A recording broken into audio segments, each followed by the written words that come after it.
Desde tiempos inmemoriales se ha sabido que la enfermedad coronaria y el infarto del miocardio han sido por mucho la principal causa de muerte en los seres humanos en todo el mundo, y su síntoma cardinal es el dolor precordial. Pero hoy en día sabemos que no todo dolor precordial que acude a un servicio de urgencias es un síndrome coronario agudo.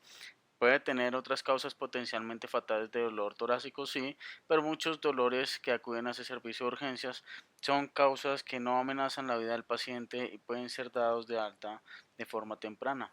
Es por ello que debemos aprender a enfocar nuestro paciente de la forma rápida para poder determinar si requiere estudios, un tratamiento oportuno y agresivo, o si se puede dar y descargar al paciente de forma temprana a su domicilio y de una forma muy segura. Bienvenidos a esta charla de dolor torácico, un enfoque en el servicio de urgencias. Esta charla va dirigida a todos los estudiantes internos y residentes que rotan por el servicio de urgencias del Hospital Militar Central de Medicina Interna. Eh, no hace parte de ninguna guía de manejo ni pretende ser un estándar de calidad, solo hace parte de material de aprendizaje para todo nuestro grupo rotante, para optimizar así la atención de nuestros pacientes y mejorar mucho la academia de nuestro servicio. ¿Cuál es la importancia del dolor torácico en el servicio de urgencias? La epidemiología del dolor torácico varía en los distintos sitios del mundo. Uno de los que está más estudiado es Estados Unidos, a donde ingresa aproximadamente 5 millones de pacientes al servicio de urgencias por presentar dolor torácico cada año. De ellos se hospitalizan aproximadamente el 50% de los casos para completar estudios, y estas hospitalizaciones les cuestan aproximadamente 10 a 12 billones de dólares al año. Pero solo el 10 al 15% de los pacientes que ingresan con dolor torácico son síndromes coronarios agudos o anginas inestables, y eso no quiere decir que pues hay que darle ingreso a todos los pacientes, tampoco hay que hospitalizar a todos los pacientes porque sería demasiado costoso, y hay que tener mucho cuidado con aprender a estratificarlos muy bien, porque se da alta erróneamente al 5 al 10% de los síndromes coronarios agudos, y esto aumenta la mortalidad en un 6 a 8%.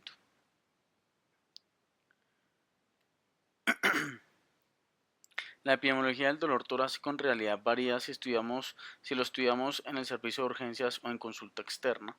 Así, digamos que también podría variar dependiendo del sitio en donde usted lo esté estudiando. Basándonos un poco más a lo que realmente nos atañe, que es el servicio de urgencias, las condiciones musculoesqueléticas son una gran parte de los dolores torácicos que nos acuden, siendo el 29 al 36%. También están las causas gastrointestinales y los trastornos psiquiátricos.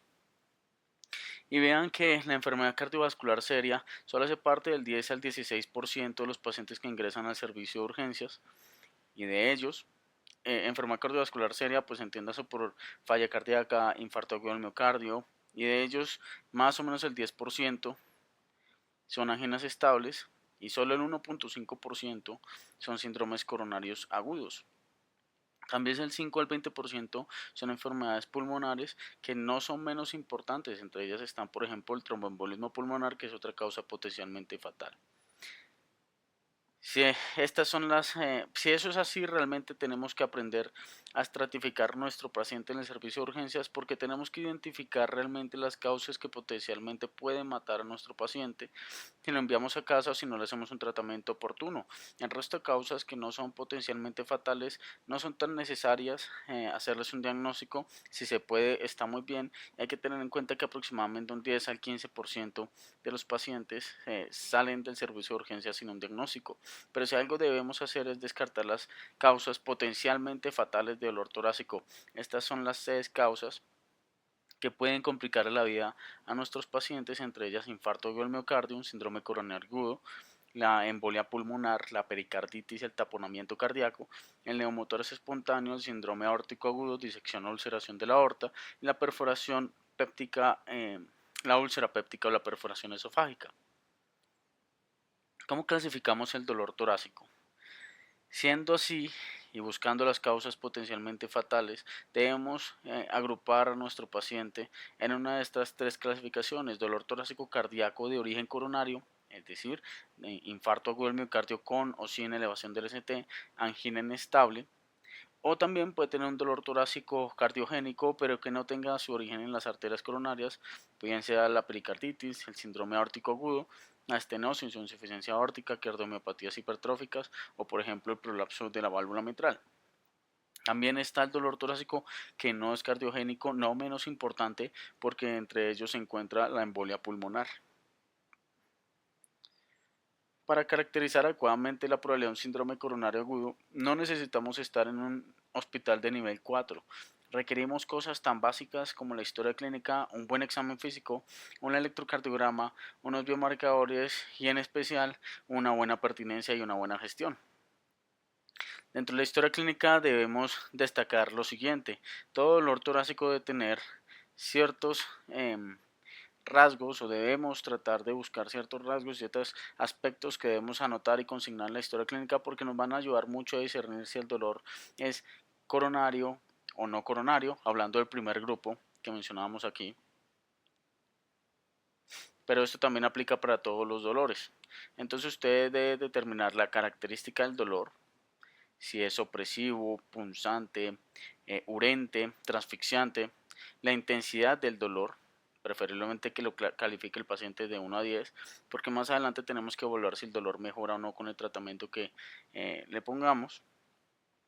También hay que especificar la duración del dolor torácico, es importante para determinar la probabilidad de síndrome coronario agudo, el tiempo de inicio, ya hablamos de la duración del tratamiento del dolor y también es importante la hora del último dolor, porque esto nos va a permitir poder determinar si los biomarcadores son confiables o no en el momento que los solicitemos.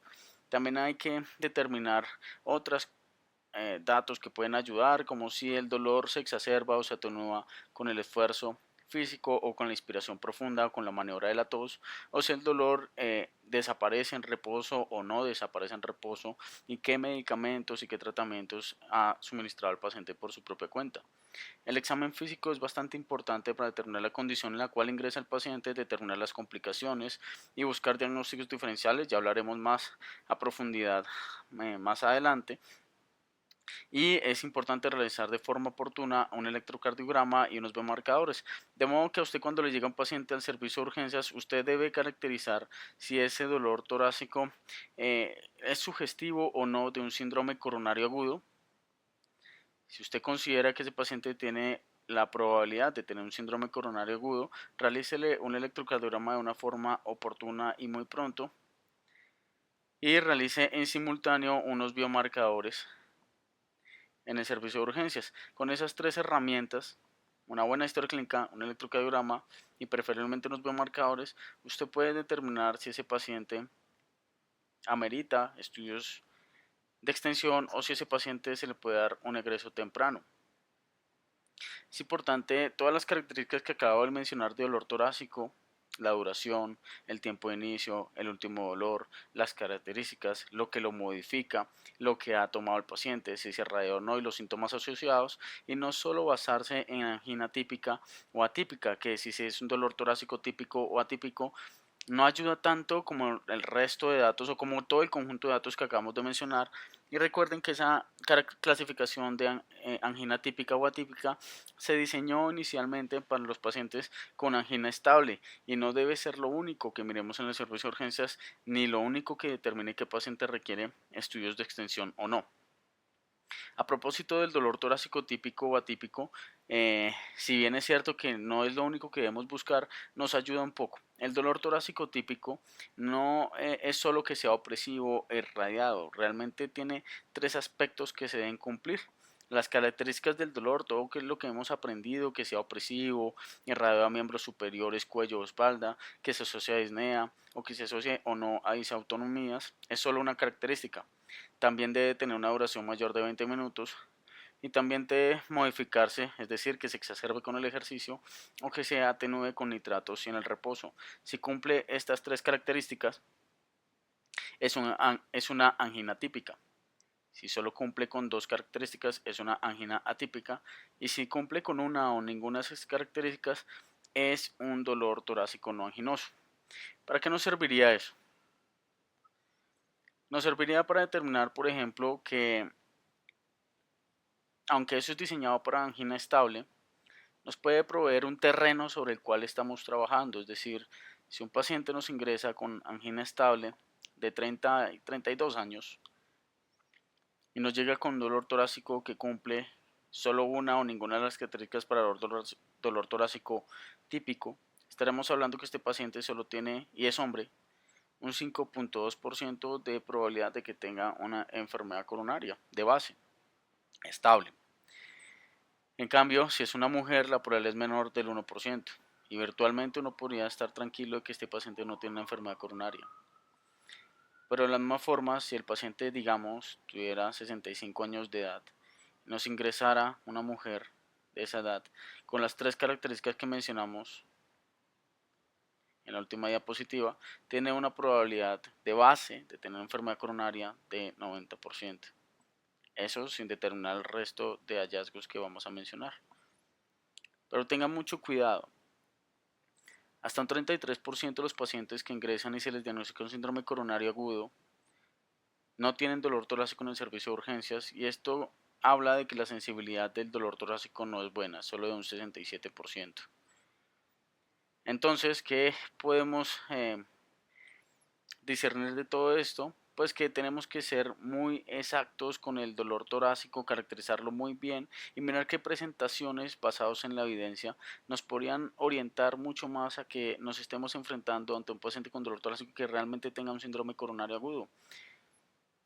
Siendo así, si tomamos la medicina basada en la evidencia y somos estrictos con ella, nos habla que cuando un paciente nos refiere que el dolor torácico se irradia a ambos miembros superiores, es el dato clínico que tiene un LR o una probabilidad de verosimilitud mucho más alta. ¿Qué es la probabilidad de verosimilitud? Hagamos una pequeña pausa si usted es nuevo en esto. El LR, o probabilidad de verosimilitud, hay positiva y hay negativa. Bueno, y nos habla de la probabilidad positivo de que estemos enfrente de nuestro diagnóstico ante el hallazgo que estamos investigando, pero si es un LR negativo, nos habla la probabilidad de que estemos en contra de ese diagnóstico si esto nos encuentra dentro de la anamnesis del paciente. ¿Qué es un LR de 7.1? Antes de eso tenemos que decir que cuando hablamos de LR de probabilidades de similitudes, pongamos un ejemplo para que nos quede más claro. Este LR 7.1 podríamos decir que si es para dolor torácico irradiado a miembros superiores, si tuviéramos 8 pacientes con dolor torácico irradiado a ambos miembros superiores, aproximadamente en uno que no tienen dolor torácico, por cada uno que tiene un dolor torácico a miembros superiores que no está infartado, hay 7 que tiene dolor torácico irradiado a miembros superiores que sí están con un infarto con el miocardio o con un síndrome coronario agudo. Ese es el LR. Un LR es rentable desde el punto de vista diagnóstico cuando es mayor a 5. Si usted lo piensa desde el punto de vista de una lotería, y si el infarto del miocardio se tratara de una lotería, el personaje que tuviera un LR de 7.1 tendría 7 boletas, comparado con un personaje que no tiene dolor torácico en miembros superiores que tendría solo una boleta. Si de pronto es bastante complejo el LR, usted puede decir que cuando alguien ingresa a un servicio de urgencias con dolor torácico irradiado a ambos miembros superiores, la probabilidad de que realmente tenga un síndrome coronario agudo es del 13% y solo del 1% si no tiene ese hallazgo y ese dato clínico. Hay otros datos que son interesantes que nos dice la medicina basada en la evidencia, como hipotensión, diaforesis, OLC3 y galope. Si bien estos son hallazgos que nos orientan a gravedad del cuadro clínico, vean que los LR son débiles. Ellos de por sí no hacen el diagnóstico de un síndrome coronario agudo. Y el no encontrarlos tampoco nos sirven para descartar este diagnóstico. La probabilidad de encontrar o no encontrar hipotensión y encontrarnos o enfrentarnos a un síndrome coronario agudo es la misma, y por ende no son hallazgos que no sean rentables desde el punto de vista estadístico para hacer un diagnóstico. Ahora bien, hay hallazgos como el dolor pleurítico y el dolor que se reproduce a la palpación que tienen una probabilidad de hacer el diagnóstico menor al 1%. Es decir, si su paciente le ingresa con dolor pleurítico, según la medicina basada en la evidencia, la probabilidad de que este paciente se esté infartando es menor al 1%.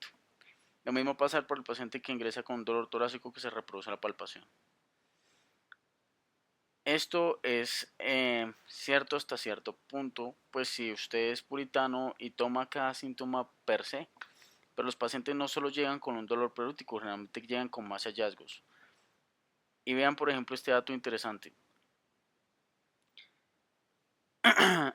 Hay presentaciones que nos hacen dudar de que estemos enfrente de un síndrome coronario agudo. Hay hallazgos que disminuyen notablemente la presencia de un síndrome coronario agudo cuando un paciente nos ingresa al servicio de urgencias con dolor torácico, y esto es que su dolor sea pleurítico, que su dolor sea tipo punzante o que lo pueda localizar el paciente con un solo dedo, especialmente que esa localización sea en el ápex o en las uniones costocondrales, o que la presentación sea fugaz, en especial menor a un minuto de duración, o que el dolor se reproduce con los movimientos de la caja torácica y la cintura escapular, o que sea una localización muy extrema como el mesogastro o el hipogastro. Eso disminuye la probabilidad del síndrome coronario, pero no lo descarta. Vean que hasta un 22% de los pacientes que ingresaron con dolor torácico que finalmente fueron un infarto, el 22% refirieron al ingreso que su dolor era punzante, el 7% refirieron dolor cuando le palparon la caja torácica y hasta un 13% refirieron que su dolor era pleurítico.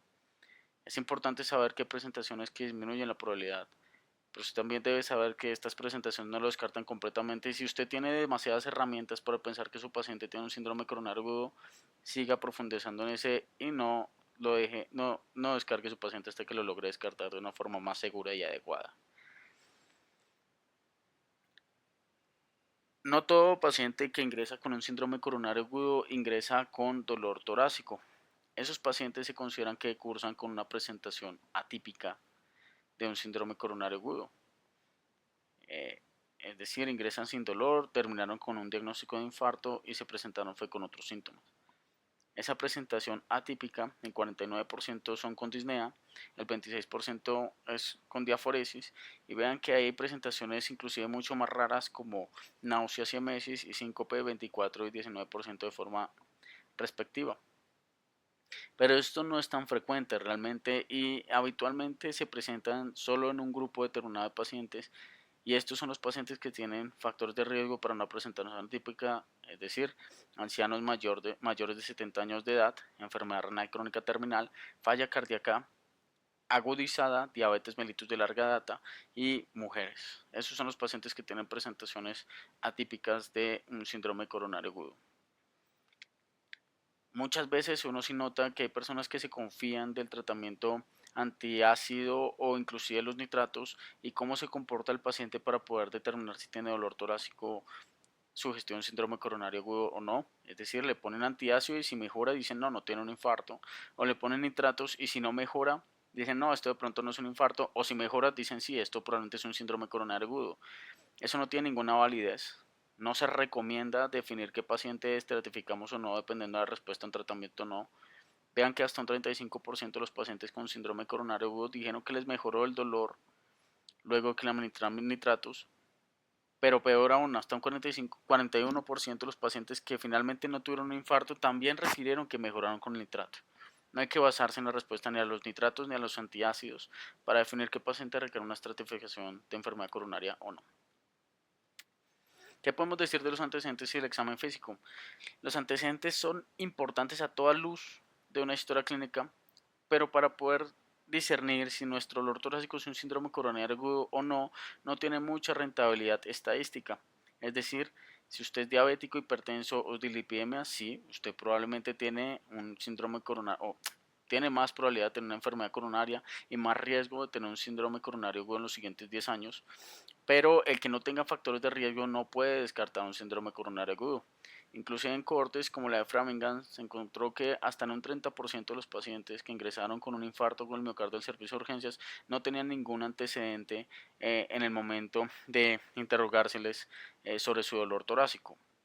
Y esto es probablemente por muchas razones. Número uno, porque hay muchos factores de riesgo que a veces no tenemos en cuenta. También porque los pacientes no tienen diagnóstico en el momento del ingreso. Si yo nunca consulto al servicio de urgencias, nunca me van a encontrar una hipertensión arterial y no por eso no soy hipertenso. Si hay un antecedente que nos puede ayudar o nos puede dar más poder estadístico para determinar si nuestro dolor torácico es un síndrome coronario agudo, y esto es si el paciente tiene un antecedente de enfermedad coronaria demostrado, y en especial si su dolor torácico es similar al del último infarto que presentó. Esto sí aumenta la probabilidad a más del 90% de que estemos enfrente de un infarto con el miocardio. Hay que realizar un examen físico completo, pero en el servicio de urgencias, en el primer abordaje eh, médico, este examen físico debe ir enfocado a, primero, determinar un compromiso hemodinámico y si el paciente requiere alguna reanimación urgente. Evaluar las complicaciones asociadas a un infarto del miocardio y en especial los pacientes que ingresan con edema pulmonar o con algún tipo de choque cardiogénico. Evaluar las causas potenciales de isquemia distintas a un accidente de placa aterosclerótica como anemia o tirotoxicosis. Identificar las comorbilidades que impacten las decisiones, es decir, que un paciente, no es lo mismo que nos ingresa un paciente de 52 años de edad con un infarto con el miocardio o con supradesnivel del STI sin ningún antecedente conocido y pues que probablemente lo vamos a trombolizar, a que nos ingrese un paciente con el mismo cuadro clínico pero probablemente con alguna enfermedad en fase mal llamada terminal y que eventualmente tenga un pronóstico menor a un año. También es un buen momento para descartar diagnósticos diferenciales, pues encontrar eventualmente que el paciente tenga hallazgos como hipertensión arterial y que tenga una tensión arterial diferencial significativa y que nos sugiera una disección aórtica, en cuyo caso el tratamiento cambia completamente y el enfoque y no podemos dar el tratamiento de un síndrome coronario agudo. Y se debe realizar un examen neurológico completo, en especial a los pacientes que consideramos candidatos a trombolisis o algún tipo de estrategia de reperfusión, porque más adelante esa condición puede cambiar y tenemos que saber si cambió luego del trombolítico o sin el trombolítica o luego de la administración de antiagregación dual y anticoagulación. Entonces hay que hacer un examen neurológico completo en el momento de ingreso a la sala de cuidado crítico y monitorización. Hay un examen físico breve que debemos hacer en el momento de la abordaje al paciente con dolor torácico con urgencias. Bueno, pero esto realmente ya lo acabamos de mencionar, pues obviamente la estabilidad clínica, los signos vitales, su aspecto general. Mirar si tiene ingurgitación yugular, pues asociado, mirar que no tenga signos de edema pulmonar, porque son signos de disfunción ventricular izquierda y derecha. Mirar que no tenga arritmias, bradiarritmias extremas, taquiarritmias y que en ese momento tengamos que intervenir de forma inmediata. Mirar que no tenga un accidente cerebrovascular, porque muchos pacientes tienen concomitante a un accidente cerebrovascular un infarto con el miocardio. Y mirar otros diagnósticos y otros hallazgos pues, que nos sirvan para choque o diagnósticos diferenciales. ¿Qué podemos decir del electrocardiograma en el paciente que nos ingresa al servicio de urgencias con dolor torácico y sospechamos enfermedad coronaria? En todo paciente que sospechamos un síndrome coronario agudo debemos realizar un electrocardiograma en menos de 10 minutos luego del primer contacto médico. Esto no se hace únicamente para mirar la frecuencia, aunque sí es importante en todos los electrocardiogramas mirar frecuencia, ritmo, eje, todas las ondas, todos los segmentos, todas las amplitudes, todos los que queramos ver. Este electrocardiograma en los primeros 10 minutos es realmente para tomar decisiones, y tomar decisiones se basa en encontrar o no un supradesnivel o encontrar o no un bloqueo de rama izquierda. Eso es realmente lo que deberíamos buscar en los primeros 10 minutos de ese electrocardiograma, y obviamente cosas que ya salten a la vista como una taquicardia ventricular, pero en especial son estos los hallazgos que debemos buscar porque son los que finalmente nos van a definir si ese paciente debemos intervenir de forma inmediata o no. En pacientes que están sintomáticos, que usted sospecha un síndrome coronario agudo y que su electrocardiograma es normal, es muy prudente y es muy recomendable que usted repita ese electrocardiograma cada 15 a 30 minutos hasta que desaparezca el dolor o hasta que usted esté tranquilo que ese paciente no puede presentar un supradesnivel del DCT. No es infrecuente que un paciente ingrese con un electrocardiograma normal o pues no diagnóstico, que usted le repita el electrocardiograma a los 20 minutos y aparezca un supradesnivel. Los pacientes son dinámicos. En pacientes con electrocardiogramas que no son diagnósticos y aún así usted persiste con la sospecha de un síndrome coronario agudo, usted puede realizarle derivaciones derechas y derivaciones posteriores en busca de arterias eléctricamente silentes. ¿Qué es esto? Una arteria eléctrica silente es una arteria que puede tener una oclusión completa, un infarto transmural, y a pesar de eso no mostrar un supradesnivel en las derivaciones estándar o convencionales. En especial es la arteria circunfleja coronaria la que hace esta presentación eléctricamente silente. Y en pacientes que estén sintomáticos o asintomáticos, pero que esté sospechando usted un síndrome coronario agudo, realmente es muy razonable y muy recomendable que esos pacientes no se vayan al servicio de observación general, sino que esos pacientes deben ser monitorizados de forma inmediata. Recuerden y nunca olviden que el síndrome coronario agudo es la principal causa de muerte en todo el mundo de los seres humanos. Y si sospecha, y si el síndrome coronario agudo y los infartos superan al trauma y superan al cáncer.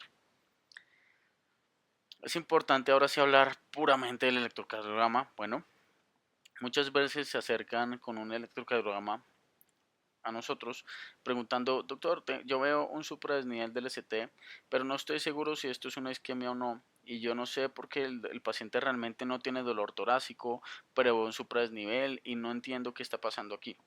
Entonces usted debe saber que hay supradesnivel del ST que es isquémico y hay supradesnivel del ST que no es isquémico.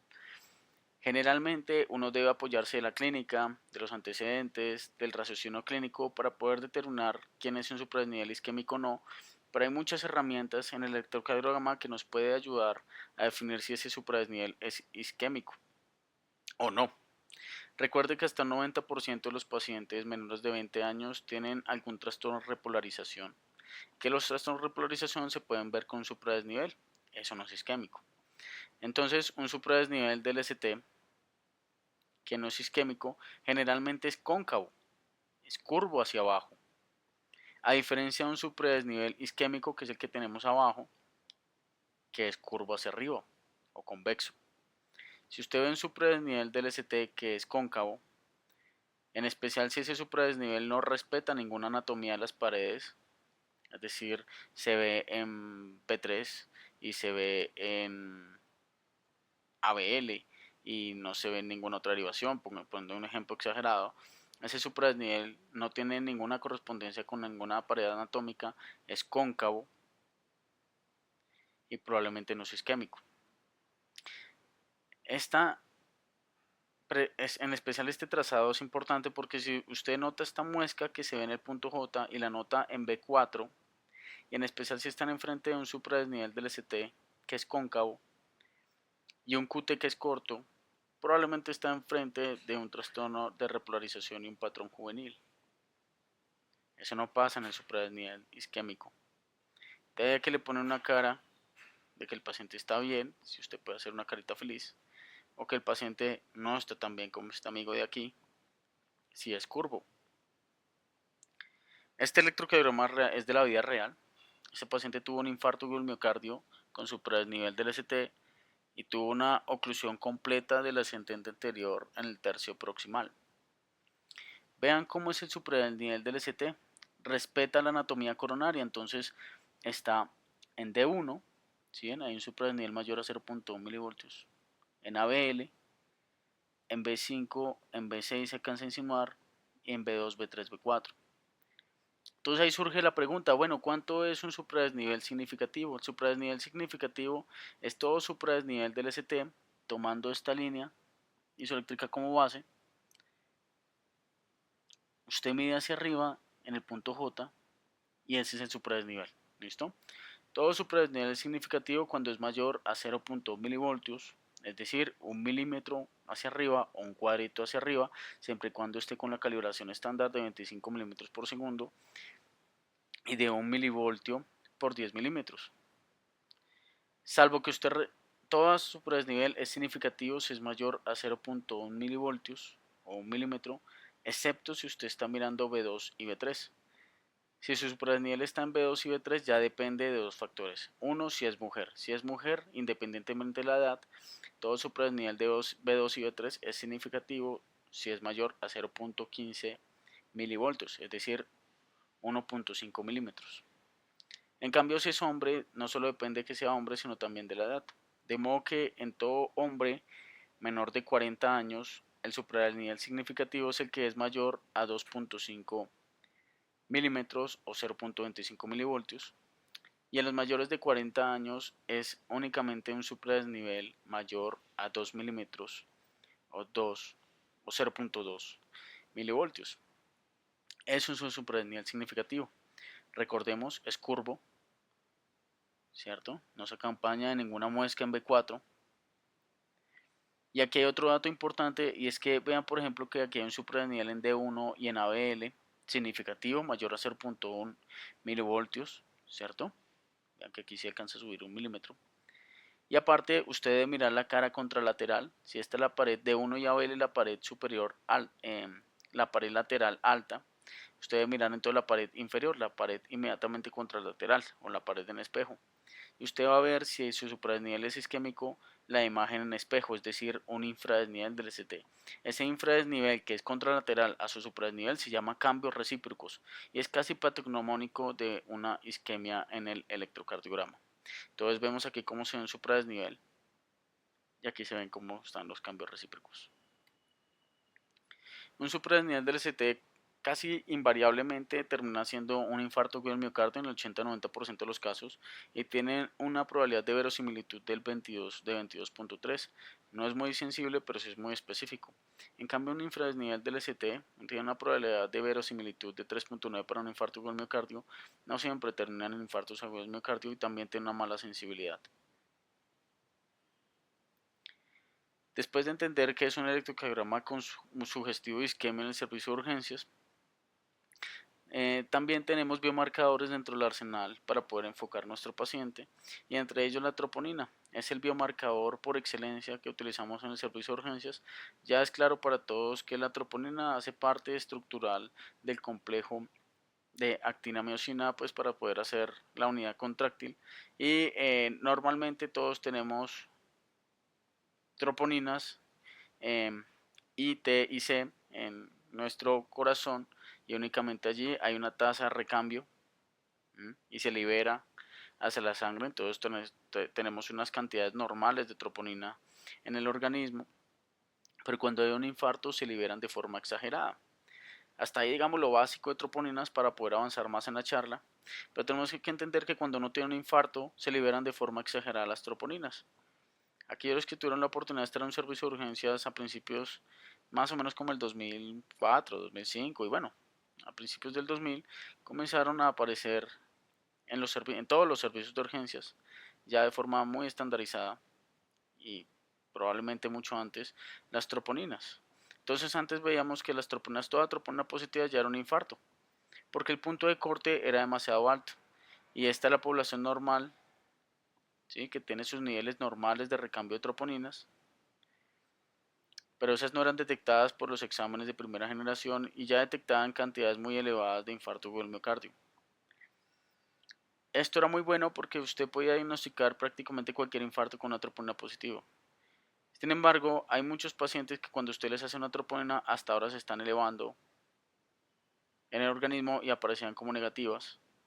Y usted tenía que esperar a hacerle un control dentro de 6, 12, inclusive algunos recomendaban hasta 48 horas, lo cual hoy en día ya no se recomienda para nada, hacer un control de troponinas. Eso podía ser demasiado tiempo y puede significar la vida del paciente. Entonces he intentado detectar o realizar ensayos y se ha logrado realizar y lanzar al mercado troponinas que detectan mediante nueva tecnología límites de detección más bajos y corren lo que consideran el percentil 99 normal hacia la izquierda. ¿Esto qué hace o qué provoca? Lo que buscábamos, detectar de forma más temprana los infartos. Entonces antes no había que esperar todo este tiempo que transcurriera hasta que la troponina se positivizara, sino que realmente hoy en día podemos detectar con niveles muy bajos que se están elevando de troponinas de forma temprana los infartos agudos del miocardio y poder tomar decisiones más oportunas y salvar muchas más vidas. Sin embargo, esto también tiene otra consecuencia y es que detectamos pacientes con troponinas que aparecen según el laboratorio elevadas, pero que no están infartándose.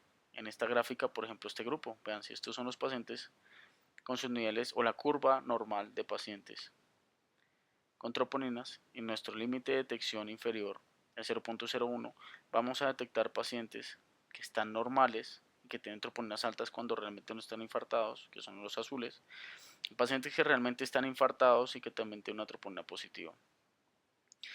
Esto plantea un problema y es que si le hacemos indiscriminadamente troponinas a todos los pacientes en un servicio de urgencias, vamos a encontrar muchos que tienen sus troponinas positivas y ahora tendremos que definir qué vamos a hacer con ellos y seguramente se van a quedar mucho más tiempo eh, realizando sus estudios, más la angustia del paciente, más decirle que tiene un examen positivo para un infarto.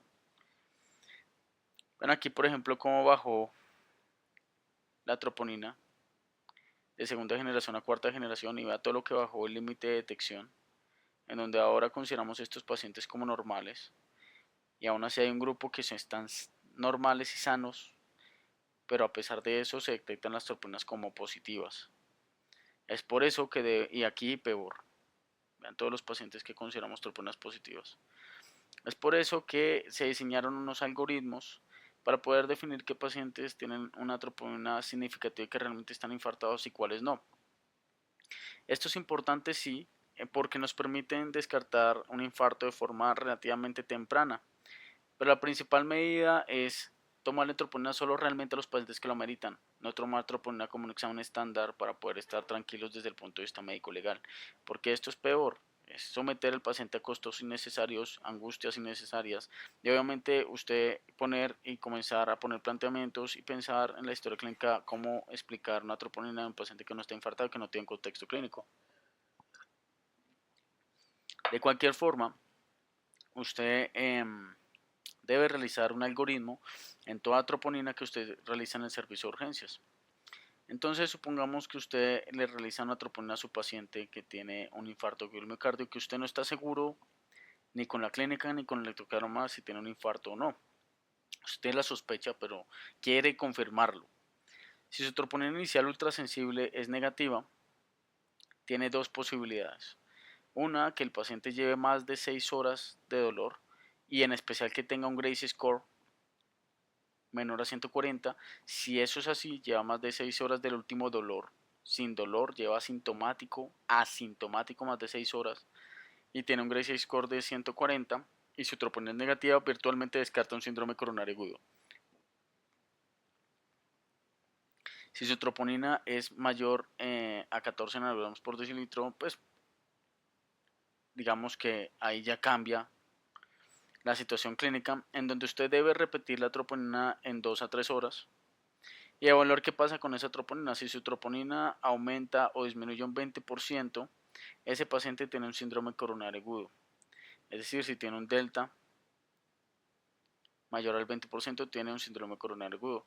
Pero si esa troponina no se modifica más de un 20% en 2 a 3 horas, su paciente no tiene un infarto agudo del miocardio. Esta tabla de la derecha es importante para que ustedes se den cuenta cuántos pacientes pueden llegar a tener una troponina positiva. Vean que el límite de detección, población, esto va a ser negativo, pero entre el límite de detección y realmente los pacientes que tienen un valor de troponina muy alto, es decir, mayor a 5 veces el límite superior normal, esos pacientes pueden tener un tromboembolismo pulmonar, una falla cardíaca que no está infartada, simplemente tener una enfermedad renal crónica, simplemente haber hecho ejercicio o ser población sana. Hay pacientes que tienen troponinas por encima de 5 veces el límite superior normal. Esos pacientes pueden tener también sepsis, nuevamente tromboembolismo pulmonar y otros diagnósticos. Aunque aún así usted no le va a hacer curva a todos los pacientes. Si usted tiene una troponina que se eleva más de 100 veces, inclusive más de 1000 veces, más de 10.000 veces su rango de referencia, a esos pacientes ya les quedan pocas posibilidades, como un infarto en general, o una miocarditis, o ya otros diagnósticos un poco más raros como sepsis y embolia pulmonar. De modo que si usted tiene una elevación por encima de 1000, no se ponga seguramente a hacerle curva, usted va a tener que definir si lo estratifica o no. Ya no se recomiendan otros marcadores como la CKMB, AST para el diagnóstico de infarto del miocardio porque la sensibilidad es muy baja y usted necesita mucho daño miocárdico para que sean biomarcadores adecuados y para que se positivicen de forma temprana. Hay un algoritmo de 0 a 1 horas que es mucho más rápido, pero usted debe saber qué laboratorio es el que produce su troponina y ellos le deben enviar el algoritmo. Pero en general usted le toma troponinas, ¿sí?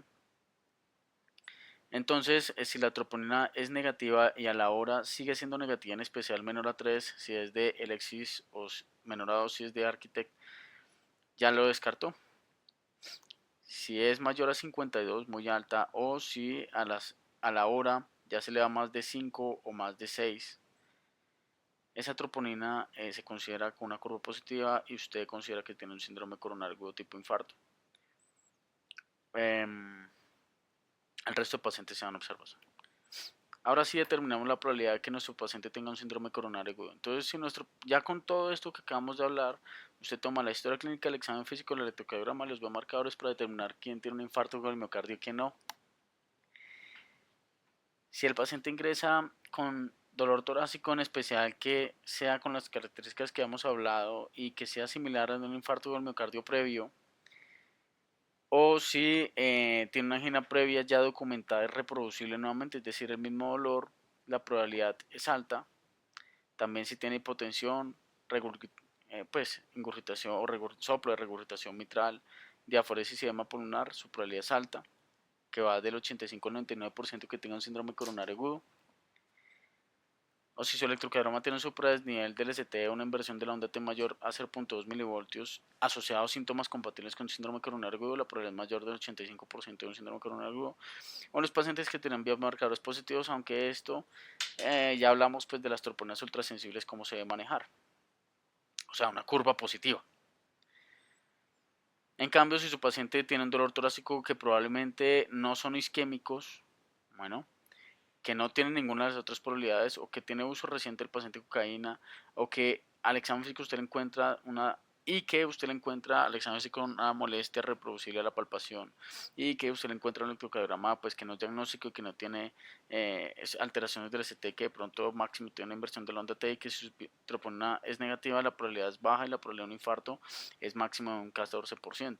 El resto de pacientes, en especial los que son mayores de 70 años de edad, los que son de sexo masculino, los que tienen diabetes mellitus o con algún otro hallazgo electrocardiográfico o el examen físico tienen una probabilidad intermedia. Esta probabilidad intermedia es muy errática, del 15 al 84%, y esos son los que realmente nos complican y debemos continuar pues con una estratificación más profunda. Bueno, hacer la curva de troponinas y eventualmente discernir si le vamos a hacer una estratificación más allá o no. Si usted tiene un paciente con un supradesnivel del ST o una curva de troponinas positivas, pues se acabó el enfoque porque usted hizo el diagnóstico de un síndrome coronario agudo. Muy probablemente. Pero ¿qué hacemos con esos pacientes? Porque digamos que si tiene un infarto ya pasaremos después a la charla, la veremos más adelante, la charla de infarto con el miocardio. Y está un poco más al alcance de esta charla, pero ya usted pudo hacer su diagnóstico. ¿Qué pasa cuando usted no puede hacer el diagnóstico de síndrome coronario agudo? Todo le sale negativo, ¿sí? Troponinas negativas, finalmente el electrocardiograma nos da el supradesnivel, finalmente el dolor torácico, pues usted tiene dudas si es de un síndrome coronario agudo, pues ya se resolvió. Su pregunta es, ¿ya le puedo dar salida a este paciente o tengo que hospitalizarlo y continuarle haciendo estudios? ¿Y esto de qué dependería? Y depende de la probabilidad de muerte en las siguientes 6 semanas o que tenga alguna complicación cardiovascular o un evento cardiovascular mayor en las siguientes 6 semanas. Hay muchos puntajes que se suelen utilizar, el Pursuit, el Grace, el TIMI, el Hard Score, el puntaje RUAN. Pero ustedes saben que el puntaje de Grace, el puntaje de TIMI y el puntaje de Pursuit son puntajes que se diseñaron inicialmente para la población que ya tiene el diagnóstico de infarto del miocardio, bueno, y que es difícil de extrapolar, aunque se puede utilizar, pero es difícil de extrapolar, y que ya hay puntajes que se han diseñado propiamente para población general que no tienen un infarto del miocardio, que nos determina la posibilidad ya, un algoritmo de si los podemos enviar a casa o no. Tomamos el ejemplo que utilizamos en el Hospital Militar Central, que es el Hard Score. Usted se basa en lo que habíamos hablado en la historia clínica, el electrocardiograma, la edad, los factores de riesgo y la troponina. Dependiendo si su historia clínica la sospecha o qué tan compatible es con un síndrome coronario agudo, los hallazgos electrocardiográficos, la edad y los factores de riesgo y las troponinas le pone un puntaje a esos pacientes. Si su puntaje es de 0 a 3, la probabilidad que tenga un evento cardiovascular mayor en las siguientes 6 semanas es demasiado baja, menor al 2.5%, y ese paciente se puede ir a casa. Pero si su puntaje es 4 o 6, la probabilidad es 20.3% y seguramente usted va a tener que eh, llevarle algún tipo de estratificación. Y si es mayor a 7 puntos, la probabilidad ya es demasiado alta y usted ya tiene que comenzar a plantearse estrategias de estratificación invasivas. Entonces esto concluye cómo enfocamos los pacientes con un dolor torácico similar a un síndrome coronario agudo. Muchas veces sí pasa muy a menudo que se acercan también y dicen, bueno, pero ¿qué examen le pido? O a veces uno ve que solo te piden una troponina, un electrocardiograma y se acabó. Realmente los pacientes con sospecha de un síndrome coronario agudo deberían recibir todos estos exámenes. Troponina, hemograma, PT, PTT, electrolitos, azoados, glucosa y un perfil lipídico y una radiografía de tórax. Obviamente todo está sujeto al criterio clínico, pero en general con estos paraclínicos podemos enfocar mucho mejor los pacientes. El hemograma nos puede decir si tiene una anemia severa o si tiene algún otro diagnóstico diferencial. Los tiempos de coagulación nos sirven porque de paso nos va a tocar seguramente, si el paciente realmente tiene un síndrome coronario agudo, hacerle procedimientos que seguramente van a ser invasivos y ponerle tratamientos que van a modificar la coagulabilidad de esos pacientes. Los electrolitos son importantes porque muchos de los tratamientos antiisquémicos modifican el equilibrio electrolítico. Los asociados son supremamente importantes porque las dosis de los medicamentos pueden variar y aparte esto nos va a poder definir si las troponinas requieren algún tipo de curva o no en muchas ocasiones. Y aparte pues que no solo funciona para eso, sino también es un factor de riesgo, lo mismo la glucosa. Y ustedes saben pues es muy frecuente la presentación asintomática de estas enfermedades. Y el perfil lipídico siempre se recomienda lo más tempranamente posible a un paciente quien se sospecha un síndrome coronario agudo. Una vez ya usted descartado el síndrome coronario agudo, todavía no debería darle alta a ese paciente, aunque esto se hace en simultáneo, sino que usted debe ahora preguntarse si ese paciente tiene alguna otra causa potencialmente fatal de dolor torácico. Este enfoque ya depende de los datos de la historia clínica y claves de, digamos, de pistas que le puede ofrecer su examen físico, su anamnesis y el electrocardiograma en el momento de valorar al paciente y por eso la historia clínica debe ser muy completa. Y una vez descartadas las causas potencialmente fatales, ya se puede plantear continuar los estudios de forma ambulatoria.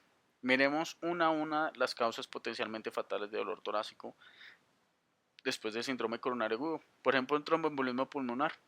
Habitualmente el paciente nos consulta por un dolor pleurítico que no siempre es súbito y el paciente tiene factores de riesgo como antecedentes de trombosis venosas profundas o antecedentes de tromboembolismos pulmonares o antecedentes oncológicos o de inmovilismo, por ejemplo. Al examen físico habitualmente encontramos un examen físico cardiopulmonar normal o taquicardia sinusal, trombosis venosa profunda. El electrocardiograma puede evidenciarse un S1Q13-3 o un bloqueo de rama derecha, aunque hay muchos más hallazgos de electrocardiográficos de tromboembolismo pulmonar. Y siempre datos claves como que debemos aplicar ante una sospecha de un tromboembolismo pulmonar el puntaje de Wells y actuar en consecuencia. Ya veremos en alguna otra charla de tromboembolismo pulmonar cómo aplicar este puntaje, pero si usted tiene la sospecha de un tromboembolismo pulmonar, pues aplíquelo. Este tromboembolismo pulmonar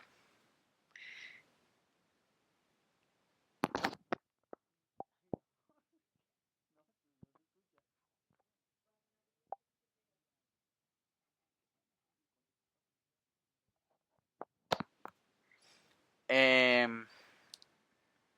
ya. El tromboembolismo pulmonar, pues ya todos sabemos realmente el enfoque, aplicarle el puntaje de Wells, bueno, pero para que usted no se vaya con lo mismo que sabemos todos de tromboembolismo pulmonar, les voy a botar un dato. Si usted tiene una probabilidad baja de tromboembolismo pulmonar, pero no tiene un dímero D, usted aún así puede descartar rápidamente un TEP o un tromboembolismo pulmonar. Y es aplicando la escala de PERC o los criterios de PERC. Y son una serie de preguntas que si todas sus respuestas son no, usted tiene una probabilidad menor al 1% de enfrentarse a un tromboembolismo pulmonar siempre y cuando su probabilidad pretest sea baja. Luego está el neumotórax espontáneo, habitualmente es un dolor torácico pleurítico, ese sí es de inicio súbito, al igual que una disnea súbita, habitualmente el paciente es longilíneo o tiene una neumopatía crónica de base, el paciente habitualmente puede tener signos de desviación de la tráquea, ausencia de ruido respiratorio unilateral, disminución de la resonancia de transmisibilidad vocal. Habitualmente el electrocardiograma puede ser normal o tener una taquicardia sinusal. Y los datos claves es que el diagnóstico, si es un neumotórax, atención, debe ser puramente clínico y tomar decisiones inmediatas, y nunca mande a ese paciente a que le tome una radiografía de tórax, en especial nunca lo mande porque generalmente allá se colapsan las salas de radiología, sino que ese paciente, si usted considera que tiene ingurgitación yugular, desviación de la tráquea, hipotensión o compromiso hemodinámico y usted sospecha un dolor pleurítico, debe actuarse de forma casi que inmediata, salvo que no tenga ningún signo de neumotórax de tensión, en cuyo caso usted puede solicitar una radiografía de tórax y confirmar el diagnóstico. Esto es un error. Esto es tomado de historia clínica de internet, pero esto teóricamente es un error. Bueno, aquí hay un neumotórax, vean cómo se interrumpe la vascularización. Hay claramente una imagen que nos permite diferenciar el tejido pulmonar del neumotórax. Aquí ya no hay vasos pulmonares, aquí sí. Y desvía el mediastino, desvía la cirugía cardíaca, desvía la tráquea. Seguramente este paciente tiene ingurgitación yugular. Esto es un neumotórax, atención. Seguramente este paciente está hipotenso. Esto no debería pasar. Usted no debería confirmar ese neumotórax mediante una radiografía. Cuando eso pasa, el paciente se somete a un riesgo innecesario. La pericarditis y el taponamiento cardíaco, el dolor pleurítico también es súbito. Habitualmente los pacientes pueden o no tener factores de riesgo cardiovasculares. Muchas veces se acompaña de fiebre. Al examen físico usted debe buscar siempre que haya un frote pericárdico. Y el electrocardiograma debe tener, se puede encontrar una depresión del segmento PR, elevación del PR en ABR, una inversión de la onda T, que habitualmente es asimétrica, una elevación cóncava del ST que no respeta ninguna anatomía coronaria, y habitualmente la troponina está muy elevada, generalmente por encima del rango de 1000. Hay que buscar los campos electrocardiográficos y buscar factores de riesgo. El diagnóstico se basa en la clínica. Si usted tiene un dolor compatible pleurítico con una pericarditis, tiene o oculta un frote pericárdico y encuentra hallazgos ecocardiográficos de una miocarditis, usted hizo el diagnóstico de miocarditis y no requiere hacer la estratificación coronaria teóricamente a esos pacientes. Este es un electrocardiograma de una miocarditis. Vean que el supradenivel es cóncavo. ¿Sí ven? Es cóncavo. Usted puede hacer una carita feliz. No respeta ninguna anatomía coronaria. Se ve en B4, B5, B6, B3, B2, T2, D3. No hay cambios recíprocos. No hay un infradenivel del ST. Y si usted de pronto es un poco más acucioso, alcanzará un supradenivel del PR en ABR. Finalmente, el síndrome aórtico agudo, el dolor habitualmente es transfixiante, lacerante, intenso, suele migrar con la disección, entonces arranca en la región anterior del tórax y se va hacia la parte posterior. Habitualmente son pacientes de 60 a 80 años de edad con factores de riesgo cardiovascular. Habitualmente puede o no el paciente llegar con hipertensión arterial, puede o no llegar con ello, pero muchos pacientes que llegan hipertensos se les encuentra una diferencia de 20 mililitros de mercurio entre las tensiones arteriales de los miembros superiores, es decir, una diferencia significativa es mayor a 20 mililitros de mercurio de presión arterial. El electrocardiograma no tiene datos característicos y hay un ensanchamiento mediastinal en la radiografía de tórax, no siempre, pero cuando usted lo encuentra se hace un poco más probable. La clínica, el electrocardiograma y la radiografía no son buenos per se para hacer el diagnóstico, y el diagnóstico se confirma con una imagen un poco más avanzada como una angiotomografía tóraco-abdominal.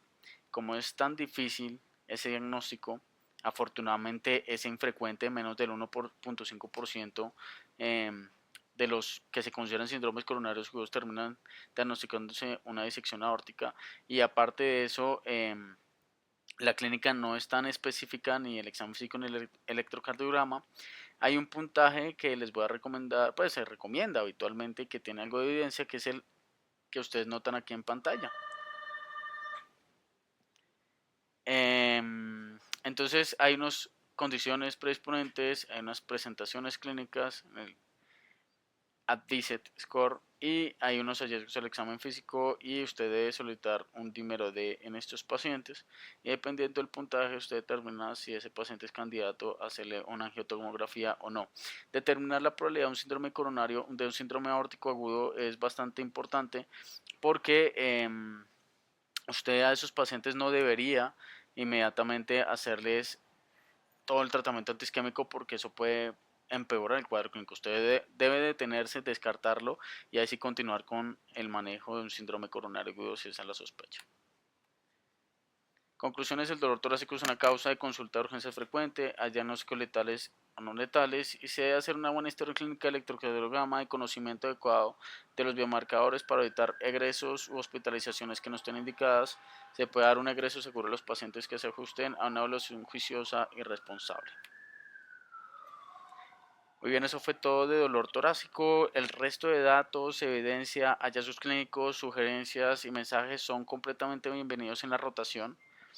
Espero que podamos revisar otro tema pronto. Les agradezco haber revisado este video. Muchas gracias.